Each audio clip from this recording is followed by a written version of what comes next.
In the readings today, the first in the gospel reading, we're getting close to the end of the liturgical year when we celebrate the feast of Jesus Christ, the King of the universe. And the readings start to become a little bit more apocalyptic, right? There's scary futures ahead.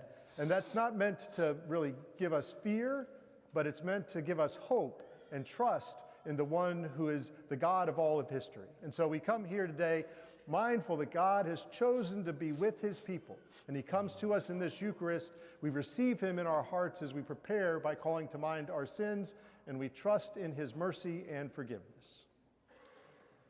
As I mentioned at the beginning of Mass, we start to hear a little bit more apocalyptic language as we get closer to the end of the liturgical year. And we hear that in the first reading from Malachi and then in the gospel reading. Of course, they're not meant to elicit fear from us. As we heard from Malachi, that the Son of Justice will rise with healing in its rays. And Jesus says not a hair on our head will be destroyed, right? That by our perseverance, our lives will be saved. And so we see that this is really meant to elicit in us hope. It's meant to give us a sense of hope and confidence in the God who is the God of all history. And so as we come together today, I am sharing about the state of the parish, but I really want to speak from a place of hope in our community. And there are some things I want to go through, but first I just want to kind of share a little parable, if you will. You may have heard me talking about hiking the Beehive Trail at Acadia National Park, and I was there earlier this year. The Beehive Trail is a difficult trail, and it's very steep, and it has rungs on that are kind of drilled into the rock, so you have to use those to get up. And then it also has some narrow ledges where there's a lot of exposure and you can fall, right? It'll make you question your life choices. And our group, for several days, debated whether or not to go on the trail, right? There was a lot of uncertainty in our decision-making process because of how difficult it seemed to be. And we decided to go, and then when we got to the trailhead, half of us decided not to go, right? I understand that, right? Because there's uncertainty. And so as the three of us that were left, as we started to climb up the trail, it was difficult, but really that uncertainty led to focus. And then that focus led to determination. And the determination, once we made it to the top, turned into joy, right? Our parish community over the last couple of years has been on a similar journey to that, right? We faced uncertainty, we've focused, we've gotten determined, and now we're in the process of joy. And every step of the way, as we were going up the mountain, the view got better, right? Something beautiful at the top, a beautiful panorama of oceans and mountains. It was a glorious day. Likewise, this year, as I give the state of the parish, we want to take this moment and the accountability report that we have and be able to look at it as a way to see how our view has improved, how it's gotten better, how God is doing something beautiful in our community. So I want to start just by saying some characteristics that you'll see in the accountability report. One is that our sacramental life is vibrant. Everybody say vibrant. It's amazing. Over the course of the last year, not the number of people, but the number of people that attended a liturgical celebration, a time when we came together to worship God, was almost 68,000 people, right? That's remarkable. Our average weekly attendance at our weekend masses has risen above 1,100 now, and it continues to grow. We have had over 100 baptisms last year and only 20 funerals. 5 times as many baptisms as funerals in our community. It's amazing. Over 80 First Communions, over 80 First Reconciliations, almost 80 confirmations, a number of adults and children that came into the church at the Easter Vigil. The sacramental life here is amazing. Our monthly Eucharistic adoration, it's just a great thing to see that we are focused on where God meets us, right? Where he comes to be with us. That's the center and really heart of our community. The second thing is just that we are a growing community. So we added over 100 families again last year.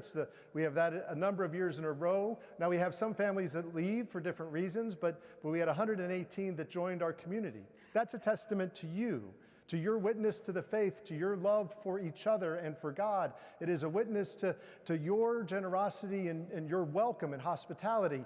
Turn to the person next to you and say, good job. It is remarkable, and we value everybody that comes through the door. I've said before that it's a miracle that anybody comes to Mass on the weekend, right?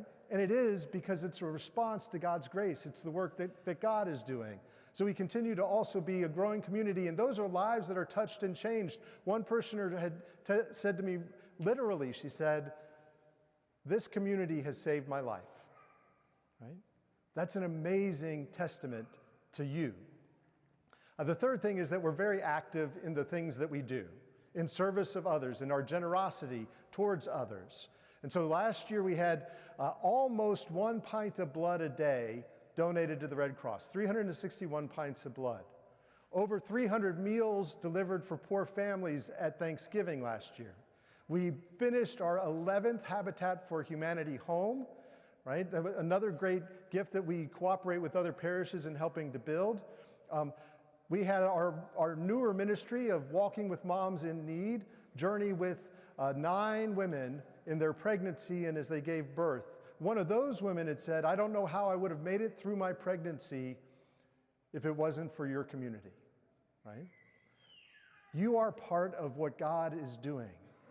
We also are very generous in the way that we donate our money to others, right? Either through the parish or through your own generosity. So we support things like the Catholic Services Appeal, the Catholic Education Foundation, the St. Vincent de Paul. We had the 2 highest performing booths for St. Joe's Picnic, right? The cake booth set a new record, but it was really smashed by, you may guess it, the beer booth. It's a beautiful thing that we are invested in the lives of others and that real lives are being changed, hearts are being healed, people are coming into relationship with Jesus Christ because of what you are doing. It's a beautiful, beautiful thing. So I want you to think for a moment, how does it feel to know that you're part of transforming lives?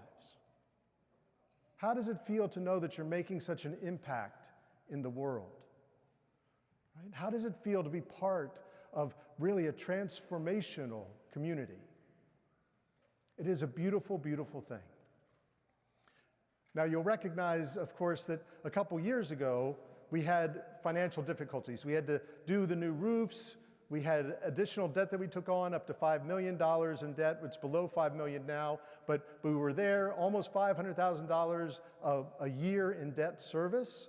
And we also had budgeting failures that led to problems. And I'm not going to rehash all the steps that we took or what we did. There will be a link as the accountability report comes out to the letter that I sent in July, if you missed it, with all of those details. It's very transparent in all the things we did. But we did some things that were very difficult, like climbing that trail. Right? We did some things, we had to make hard decisions. We had to make sacrifice. We adjusted our staffing, right? We reduced our staffing. We made cuts in our budgets. We really renegotiated contracts. There were lots of pieces of that. And then we also asked for increased generosity. So last summer, we had some of our generous donors, members of our parish community, give one-time gifts of $270,000. That was very essential for us as we fulfilled our mission last year. And then we asked for you to consider increasing your offertory of what you gave to the parish community. And that was successful. There were 469 families that made a pledge to increase their monthly offering to the parish, right? It was incredible. And that generosity runs deep in you. It is part of who we are as a community, and I am grateful for that. So we are looking really to the future. We see all these signs of grace in our community, that we're taking this perspective, but we're not done yet, right? We still have to finish climbing the mountain. We still have a joy ahead of us, and we still need one another as we go on that journey as a parish community. So as we look to that like Beehive Trail parable, right, we are on the way. We've become focused, determined. We have a joyful future ahead of us, and that is filled with hope. And so I know that the good work that God has begun in us, He will bring to completion.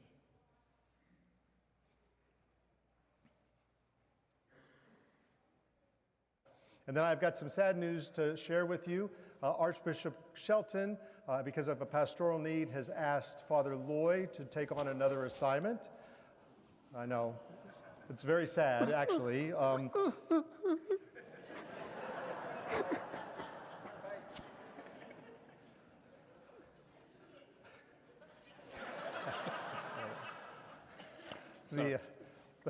Anyway, all right. Let me get back on track. So Father Loy will be leaving on January 1st, and he will be not today. So he'll be leaving to go be the associate pastor at Holy Spirit Parish and St. Leonard Parish, and assisting in those communities. So we will have time to say goodbye to him in December, and the opportunity to pray for him as he goes. He's been a wonderful associate in our community, very important personally. I've appreciated how you've shared of your own culture, your background, your experience, yourself with us. You've made a gift of yourself, and so it's very good to have had you with us, and it will be a sad day when you leave. Archbishop Shelton has also appointed Father Wilfredo Fernandez as our next associate pastor. He will likewise be arriving on January 1st. He is currently serving as the administrator of St. Aloysius in Pewee Valley, while Father John Stoltz, their pastor, has been recuperating from surgery. So he's there until December, and then he'll be here in January. So in January, we'll have the opportunity to welcome him to our parish community as well.